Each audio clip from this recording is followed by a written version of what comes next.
안녕하세요. 주식의 소리의 애솔입니다. 네, 이게 말이 되나요? 25년의 달력이 딱 한 장밖에 남지 않았습니다. 올해도 정말 감사했고요. 아쉽지만 마지막 달의 공모주들 미리 좀 정리해 보도록 하겠습니다. 자, 1주차의 드라이브가 장난 아니거든요. 페스카로, 쿼드메디슨, 이지스, TMC, 아크릴, 일반 종목 5개와 스펙 4개까지 해서 총 9개가 기다리고 있고요. 2주차에는 나라스페이스 테크놀로지, 알지노믹스, 삼진식품, 그리고 스펙 4개, 총 7개가 기다리고 있어요. 스펙이 풍년이죠. 수급이 좋을 때 쉽게 상장을 하려는 그런 움직임이 나타나고 있고 3주차에는 리브스메드, 삼성스펙 13호, 그리고 셈5까지. 그래서 12월 1, 2주차에 되게 몰려있고 중순 이후로 오랜만에 조금 여유를 가질 수 있을 듯 합니다. 자, 그러면 1주차 종목들부터 한번 같이 보시죠. 페스카로는 차량 보안용 소프트웨어 기업입니다. 얼마 전에 상장을 한 아우토크립트랑 비슷한 회사예요. 근데 아우토크립트보다 재무적으로 더 안정적이기는 하거든요. 페스카로는 4년 연속 영업 흑자, 아우토크립트는 좀 계속해서 영업 적자를 기록했습니다. 네, 그래서 페스카로가 공모가를 산정할 때 29년 추정치를 기반으로 했고 기존 주주의 비중도 높기도 한데 유통가는 금액이 482억 원이면 무겁진 않고요. 아우토크립토의 시총이 1000억 원을 넘기 때문에 실적 같은 거 고려했을 때 페스카로의 시총 1498억 원 정도면 뭐 큰 기대가 된다기보다 그냥저냥 받아들여질 만한 정도로 보여집니다. 자, 넘어가서 이지스는요, 3D 지도와 디지털 트윈 기술을 가진 회사예요. 그래서 우리가 살고 있는 지금의 도시를 컴퓨터 안에 그대로 재현하고 시뮬레이션 돌려서 문제를 예측하거나 재난에 미리 대응을 할 수 있게끔 합니다. 요거는 예전에 상장을 했던 E8랑 사업 영역이 좀 유사해요. 상장사 중에 다른 비교 대상으로는 웨이버스가 있고요. 근데 E8는 시총이 250억 원대, 웨이버스는 시총 500억 원대. 근데 이지스는 상단 기준으로 1,433억 원이나 되고 실적이 또 25년 3분기 기준 적자로 전환한 상태라 별로 매력적으로 보이진 않습니다만 유통가는 금액이 상단 기준 389억 원이라는 사이즈상의 매력이 약간은 있는 상황이다 정도로 정리할 수가 있겠네요. 네, 다음으로 쿼드메디스는 마이크로 니들 패치 기업인데요. 피부에 머리카락보다 가느다란 미세 바늘을 가진 패치를 붙여서 약물을 주사 없이 체내로 전달하는 방식을 얘기합니다. 적자 지속이고 AA 등급의 기술 특례를 추진하는데요. 얘도 마찬가지로 명확한 비교 대상이 존재합니다. 라파스나 대원제약 이런 회사들. 근데 이들 대비해서 실적을 고려했을 때 시가총액 1,701억 원은 또 메리트 있는 수준은 전혀 아니긴 하거든요. 근데 그럼에도 비만 치료제를 패치 형태로 만들겠다라고 해서 비만 테마를 탈 수 있는 가능성이나 뭐 제약 바이오 쪽의 분위기가 요즘에 좋아서 나쁘지 않을 수도 있겠습니다. 유통가는 금액은 상단 기준 679억 원, 뭐 가볍거나 기존 주주의 비중이 낮거나 그런 조건상의 유리함은 보이진 않아요. 네, 이지스와 쿼드메디스는 같은 날 진행이 됩니다. 그리고 페스카로 TMC 사이에 끼는 일정이기도 하고요. 이때 좀 전략이 필요하겠네요. 자, 다음으로 TMC는 산업용 케이블 전문 제조 기업인데요. 주요 제품으로는 선박용 케이블, 해양용 케이블, 특수 케이블, 광 케이블 등이 있습니다. 국내 빅3 조선사 모두의 선박 해양 케이블을 공급하고 있고요. 그 밖에 원자력 분야 프로젝트에도 참여를 하고 있습니다. 실적은 국내 전선 사업이 이미 성숙기에 접어들었기 때문에 성장률이 둔화되는 모습이 나타나고 있기는 하고요. 앞으로 이걸 어떻게 타개할 것이냐, 이게 이 기업의 숙제라고 할 수가 있겠네요. 공모가 벤트가 10,000원 미만이고 기존 주주의 비중이 6.01%로 매우 낮고 요거는 모회사인 KPF가 지분의 대부분을 보유하고 있었기 때문입니다.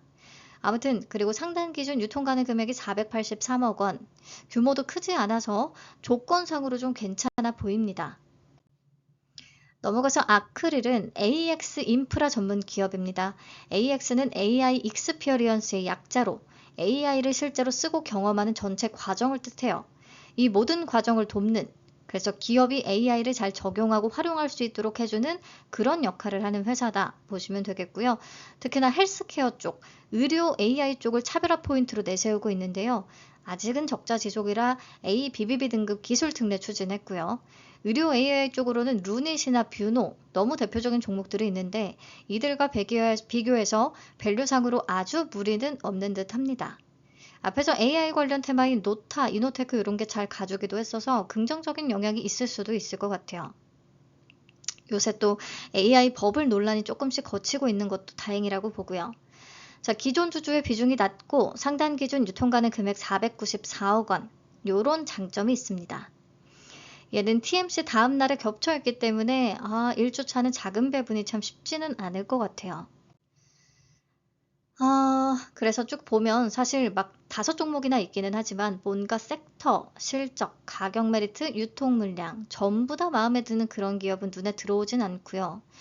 그나마 코스피 상장이면서 흑자면서 공모가 10,000원 미만이고 기존 주주의 비중이 매우 낮고 가벼운 편.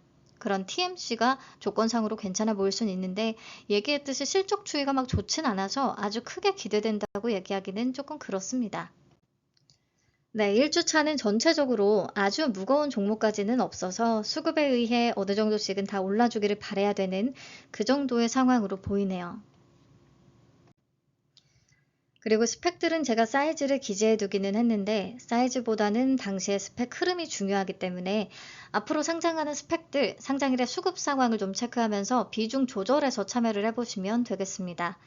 오늘 미래에셋 8월을 보니까 아직 스펙의 수급이 죽진 않았는데 예상했던 것처럼 고가가 점점 낮아지고 있어서 앞으로 단독 상장하게 되는 스펙들의 성과 조금 더 체크가 필요할 것 같아요. 2주차로 넘어갈게요. 나라스페이스는 또 우주항공 섹터입니다. 위성 개발과 위성으로부터 받은 데이터 분석을 위주로 하고 있는데요. 실적은 적자 지속이고 ABBB 등급의 기술 특례 상장입니다. 앞에서 비트로넥 스택이 너무 잘 갔어서 얘도 그럴 수 있을 것이냐.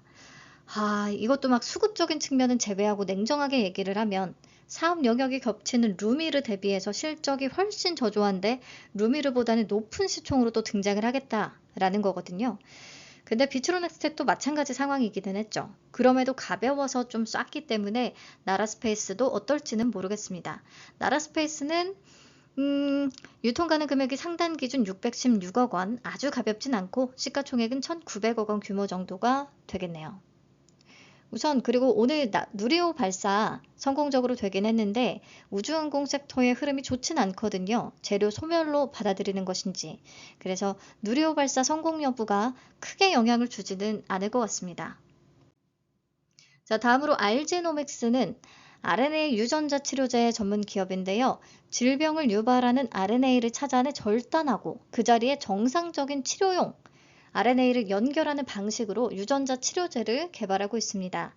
얘는 빅파마인 일라이릴리의 기술 이전 성과 갖고 있거든요. 약 1조 9천억 원 규모의 희귀 난청 질환 RNA 편집 치료제 기술 이전 계약을 체결한 바 있습니다. 요게 강력한 투자 포인트가 되겠죠. 자, 국내의 RNA 치료제 분야에서 또 다른 두각을 나타내면서 마찬가지로 일라이릴리와 기술 이전 계약을 맺은 기업 올릭스가 있는데요. 올릭스의 시가총액이 2조 6천억 원대거든요. 알제노믹스는 상단 기준으로 3,088억 원의 규모로 등장을 하게 되는 거라 요게 또 기대를 받으면 괜찮을 것 같아요. 나라스페이스랑 알제노믹스의 청약 일정은 하루 차이로 겹치기 때문에 나라스페이스의 환불금으로 알제노믹스 청약은 안 되거든요. 그래서 선택이 필요하다면 아마 알제노믹스의 비중을 조금 더 둘 것 같으네요. 네, 다음으로 삼진식품은 모두가 잘 아시는 삼진어묵, 네, 부산의 향토 기업입니다. 실적은 24년에 흑자 전환하면서 나아지는 모습이기는 한데 우리가 식품 산업에 대한 기본적인 기대치는 낮을 수밖에 없죠. 네, 근데 보시면 공모가 밴드가 6,700원에서 7,600원으로 10,000원 미만이고요. 유통가능 금액이 상단 기준 283억 원, 시가총액은 754억 원, 200억 원대면서 시총이 또 1,000억 원 미만, 가벼움으로 충분히 승부를 볼 수 있는 종목이라 그렇게 가보시면 될 것 같아요. 3주차로 넘어가서 리브스메드는 다관절 복강경 수술기구를 전문적으로 제조하는 회사인데요. 첫 번째 제품인 아티센셜이 18년 한국 식약처의 인증을 받았고 지난해 미국 FDA와 유럽 CE 인허가까지 모두 따내면서 현지 시장에도 상용화했다는 그런 좋은 트랙 레코드를 가지고 있습니다. 적자 지속이라 기술 특례 상장 추진이기는 한데 기술성 평가 등급이 오랜만에 AA가 나왔어요. 장래 환경 변화에도 크게 영향을 받지 않을 만큼 높은 기술력이 있다라고 평가가 됐거든요. 그리고 매출 성장 속도가 굉장히 빨라서 앞으로가 정말 기대되는 기업 중에 하나입니다. 시총이 1조 3,564억 원 대역급으로 등장을 하게 되는데 밸류 측면을 조금 더 살펴봐야 되긴 하겠습니다. 국내에 마땅한 비교 대상이 없기 때문에. 기대되는 종목이고요. 마지막으로 세미5 반도체 디자인 하우스이기는 한데 ASIC 주문형 반도체에 특화된 기업입니다. 요즘에 구글이 엔비디아 칩을 사용하지 않고 자체적으로 설계하고 개발한 AI 가속기 칩 TPU를 내놨잖아요.